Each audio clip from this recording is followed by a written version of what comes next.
Yes. Hello. Hi. Welcome. Good morning, ladies. Hi. How is everybody? Shmooze. Yeah, we're good. How are you? Wait a minute, we have to introduce we have to our introduce guest. our guest. This is with us today is Sharleen Cainer, right? That's how you go. True, That's how you that's go by? true. Sharleen is my mother's cousin, and she's my cousin, my first cousin once removed. How do you say that? Yes. Yeah. You got it. And I think you have such an interesting perspective on life, and you've led an interesting life. So we are excited to have you on our show, and we're excited that you share a little bit of, your life's wisdom, your perspective. You want to share a little bit of the highlights of your life? The highlights. Wow. My goodness. It's so funny because just the other day I was out at the Four Seasons Hotel. I was meeting with a group of people that want to finance a housing project that I'm developing. And I ran into another one of our cousins, lo and behold. And he tells me that under his bed, he has boxes of photos, like old photos from our Under his bed? Hmm? Under his bed? Under his bed, right? Yes, he hasn't gone through yet. So I'm going to go over there and I want to pull out these photos, and I want to piece together a story. I mean, I may have an interesting perspective, but Tova, I don't know if you know, like the history of where our family came from, like your mother's and my mother's father. No, well, our grandfather who came from Russia. Now, I don't know how true the stories are because they seem to have changed a little bit over time. We would be told these stories and I would swear I could write it in stone, and then somebody would go, where on earth did you hear that? I'm thinking, well, I don't know, maybe my entire life from you, but so I'm in Toronto, and that's where Tova started out her life, was here in Toronto. I remember the day she was born, actually. And yeah, Tova doesn't want me to share my perspective on that, I guess, huh? That might be interesting. So at any rate, our grandfather came, like your mother's, your mother and myself, our grandfather came from Russia, and I was told, and I'm going to say this, I was told, just so that your phone doesn't, your show doesn't light up with a million little buttons flashing going, that's not the truth, I was there, and this is what happened. But I was told that my great-grandmother, she passed away in childbirth, and they lived in this little shtetl. And prior to that, the family had determined that they were going to send my grandfather's father, so my great-grandfather, to Canada to get a job, because he seemed to be a little bit feckless over there in Russia. So they decided he would have like maybe a better chance of getting something together coming over here to Toronto. Well, then my great-grandmother passes away in childbirth, leaving my grandfather, who at that point was a man because he was 14 years old. And he had, in his care, his 11-year-old brother, his 10-year-old brother, and also two girls, one newborn and a 4-year-old. And at that time, Jews are not allowed to just sort of get up and traipse themselves all about. So they went, I don't know how he managed to get himself across Russia, either through safe houses or undetected, and arrived here in Canada to, do you remember Kensington Market, to Baldwin Street? Sure. And found his father kind of drunk and unemployed in this room. and, arrives with all the kids, and there's dear old dad, continued to be feckless and unemployed. So, and I think it was at that point that our grandfather said, he'd had enough of the Hasidic culture and he didn't want to be Hasidic Jewish anymore. And he said to the kids, you decide what you want. You want to be Jewish, you can be Jewish. You want to be Hasidic, you be Hasidic. And of course, your grandmother, as my aunt, always said, how are we supposed to know if we didn't even know what we were choosing from in the first place? Right? And so that's how it came about that there started to be a little divide in the family as to some were very Orthodox and some were not very Orthodox and were conservative. And then of course there was my family, and my mother said, there's no way I'm living anywhere where there's any Jews, because nobody's going to build a fence around us so that we starve to death. So my brother and I grew up outside of the Jewish culture, and outside of meeting other Jewish people, And I remember coming home with a Jewish friend going and thinking, well, there's only 2 other Jews in the school, I know them both. And you found them.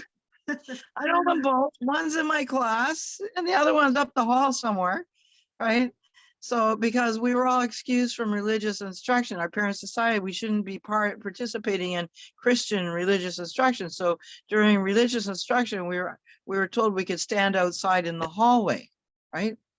So I knew there was another Jewish person because I could see her up the hallway from where I was standing, And then when Jewish instruction, when religious instruction was over, she would come and open the door and tell me I could come in the classroom, and I'd be looking at everybody going, so like, what did they do to you guys? Like, what happened? Question of you. So anyways, that is your origins, Tova. That is your beginning. I want you to talk about you. I want to hear about you. Oh my gosh. Well, let me just think here. Well, you want to hear about the part that I can share publicly. Oh, well, very liberal, Sharleen. You can talk about whatever you want. Well, I'm a licensed social worker. I'm an artist. I'm a designer, and I mean, I think half the time I'm so far out of the box, I don't even know that was there ever a box. I don't know if there was ever really a box, So I mean, and I've always sort of come into problem solving. It's my thing. It's like problem solving.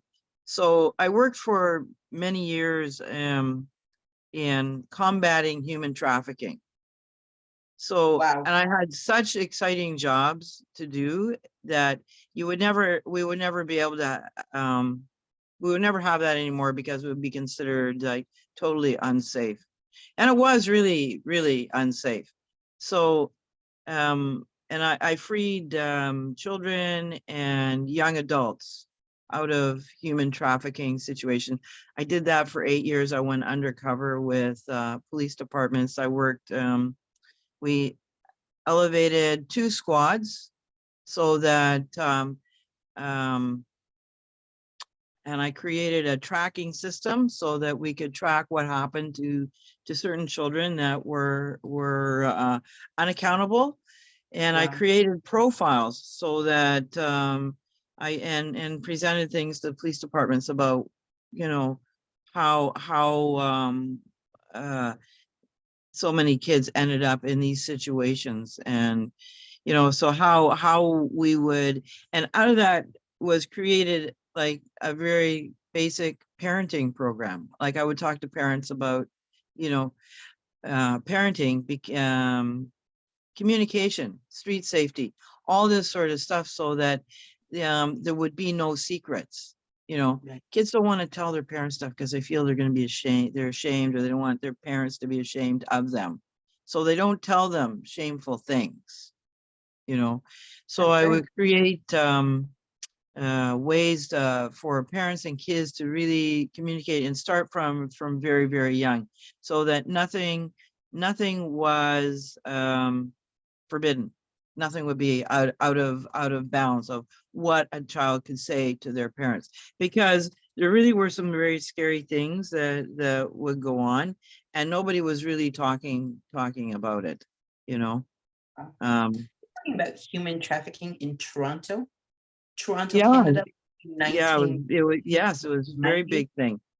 Oh Yes. my God, that's And you crazy. know, it was Mm. really crazy. And the thing was, I couldn't even, like, people would say, so what do you do? And I would have to go, uh, well, I don't know.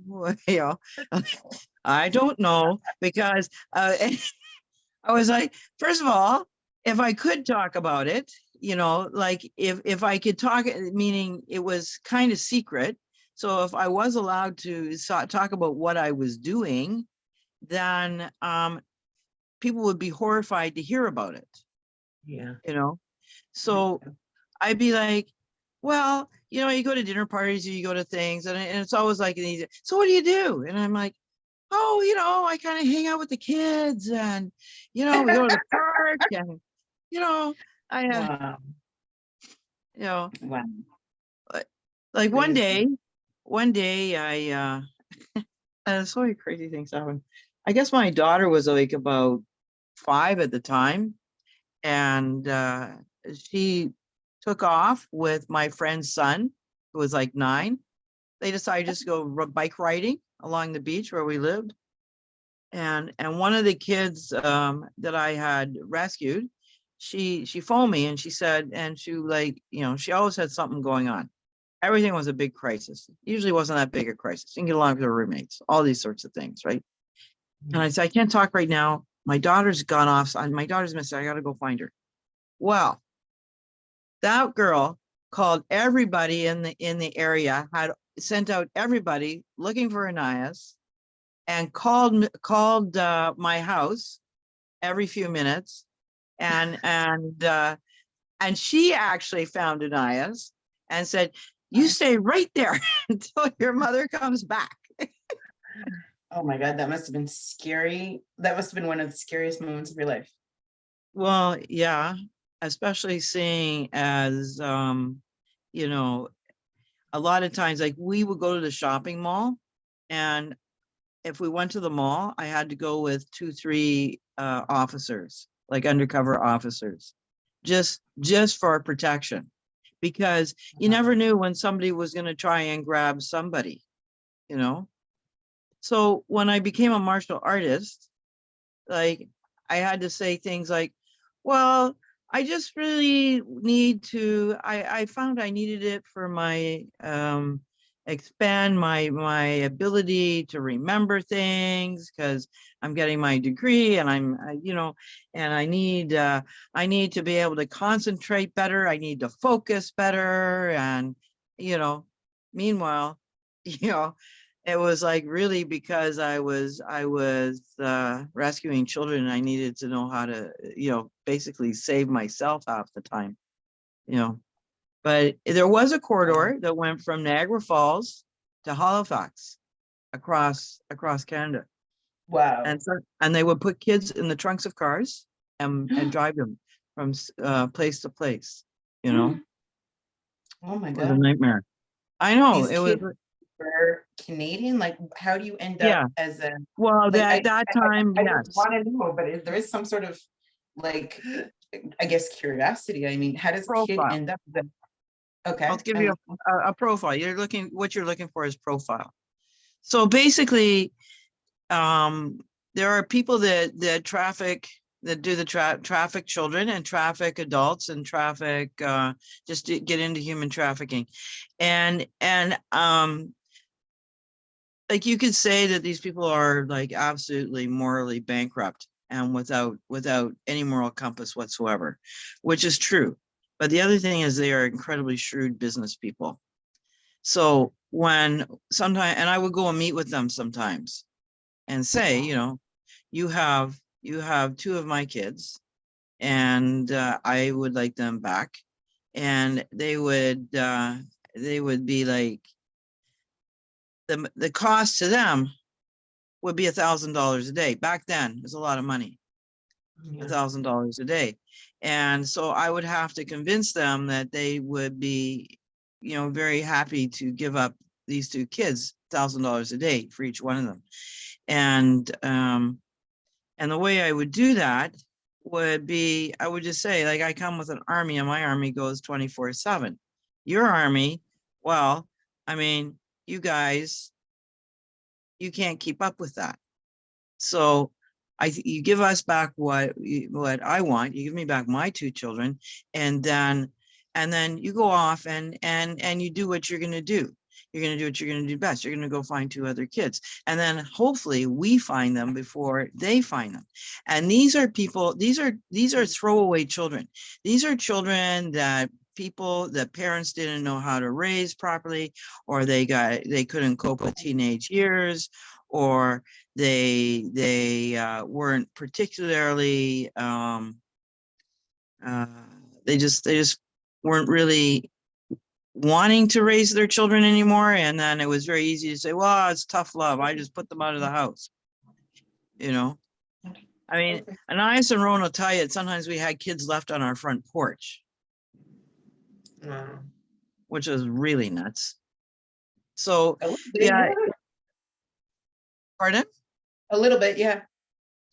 Yeah, that was a little crazy. And Rowan used to say, "Oh, just call my mom. She'll let you live at our house." Wow. I think Israel also deals with human and children trafficking. I think. I don't think there's anyone who doesn't. What did you say? I was saying Israel. I said Israel also, I think, has a bad record of human trafficking. Anywhere. Well, first of all, I don't know if I want to say any particular country, but there are particular countries that are very well known for this. And the other thing is that sometimes when you watch certain productions and movies, you can actually read code in the movies. I can see code where the conduits, or the what I call as the conduits, or the connecting people, are the ones that bring these people bring these children or young people into that. And because there's also another profile where you have poor communities around the world, and young women are told, well, you come to Canada and you can be a nanny, or you can be a babysitter, or you can be and it's not even sex trafficking particularly. It's all kinds of, like there was just one busted just the other day. I'm thinking, how are we still doing this? It was a bunch of people that were brought to clean hotels. They were brought to Canada as hotel cleaners. Okay. Right. And that's why we've created a whole new thing now, a whole new legislation called LMIA, labor market. Is that you have to be labor market certified, so that we know who you are, and we know what you can do, and we know what you're being paid, and that you're in control of your passport, and all these things, So LMIA, labor market. Sorry, it's 2:30 in the morning. I don't know what it means anymore. But I know that you have to have that to work here now, which is, and I'm actually working on something right now where we are matching people whose farms are LMIA, and the people coming to work have LMIA status. So they're transient workers, but they're going to be paid properly. They're going to have proper living arrangements, and we can't manipulate them and take advantage of them in any kind of way, So I mean, it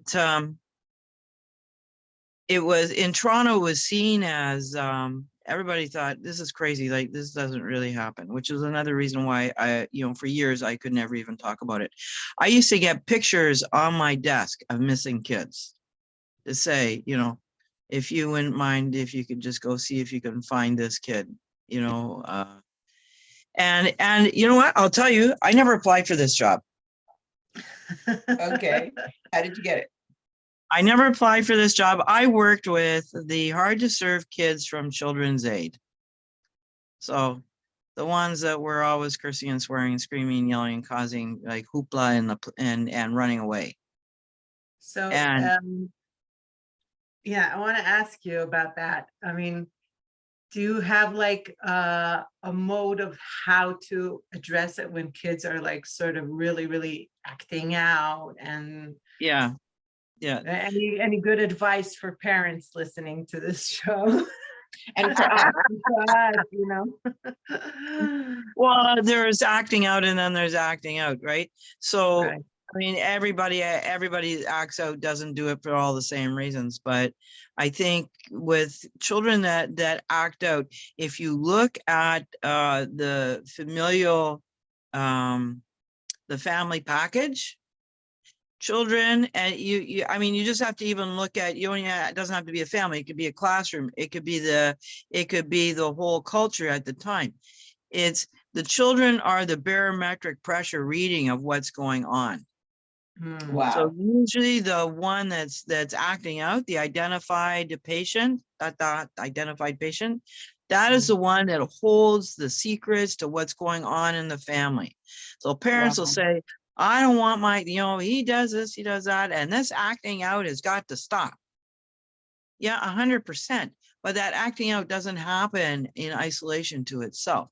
That acting out is a very inexperienced young person trying to communicate something that's going on in that household. And sometimes the acting out behavior is something that they don't have the words to describe. So sometimes what I do is I have a sheet of paper that has 1,000 little memes or faces, emotions, emojicons, and it's like, pick one. What does that one mean to you? What does this mean? Why did you pick that? And I use a lot of humor with kids because it disarms them, right? Beautiful. The problem is when I find out what's going on, then what? Then what are we going to do? Right? Because a lot of parents don't think that their kids know what's really happening inside that household. No. Wow. Yeah, and the kids, I think they have like such a shrewd sense of what's going on, no matter what the parents, Spidey sense. They're like spiders. Spidey sense. Yeah. They know everything. They know everything. They know, mamash. Yeah. They don't even know what they're saying, and they know everything. Yeah. I know, they're so smart. Like I have an 8-year-old grandson. Now this kid can't be trusted to cross the street. Wait, back up. He's 8 years old? I have 4 grandchildren, my darling. One is a 12-year-old girl. One is her 8-year-old brother. Those are Rowan's kids. And then Anaya's kids are 5 and 3. Wow. I feel so old. Oh, you're going to tell me you feel old. Oh, I see. All right. Yeah. So my 8-year-old, I'm picking him up from school. He can't walk home from school by himself. So on the way home, he's teaching me how to set up my YouTube channel. And then he starts talking to me about how to monetize my YouTube channel. I phoned Rowan up and I said, I got to pick Evie up this week. I don't understand this monetizing thing. And Rowan goes, what? What? Yeah. And I said, well, he's showing me how to start my YouTube channel, and then he's teaching me how to monetize it. And Rowan's face is like, what is going on here?